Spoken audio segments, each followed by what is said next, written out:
He obviously is not interested in democracy himself, and there will come a time, as we discussed a moment ago, where he just completely ignores a major court ruling, says out loud, "I dare you to stop me," which is what J.D. Vance in the past has encouraged him to do. What happens then, Joe? You're a former lawmaker. What happens to America? Should we be worried about political violence, civil war even? Hell yes. And look, I think when it warms up, I think this summer is going to be violent.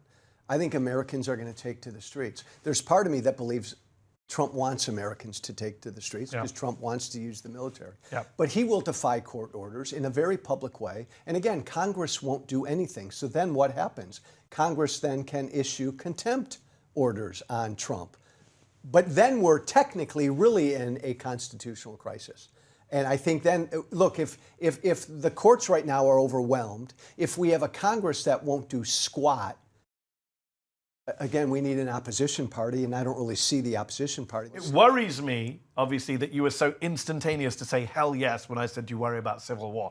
That's quite a big statement. Some people say that's hyperbole. It's alarmism. A lot of Americans, you go outside the studio, streets of DC, people just living their lives. They're walking around fine. They may not like Trump. They may think he's a buffoon. They might be slightly worried about some of the stuff he do. But most Americans are pretty complacent, I would argue.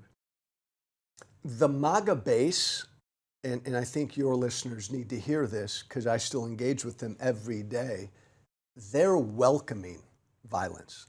Like they want the left and Democrats and ordinary people to say, this is crazy, let's take to the streets. Trump wants violence. MAGA wants violence.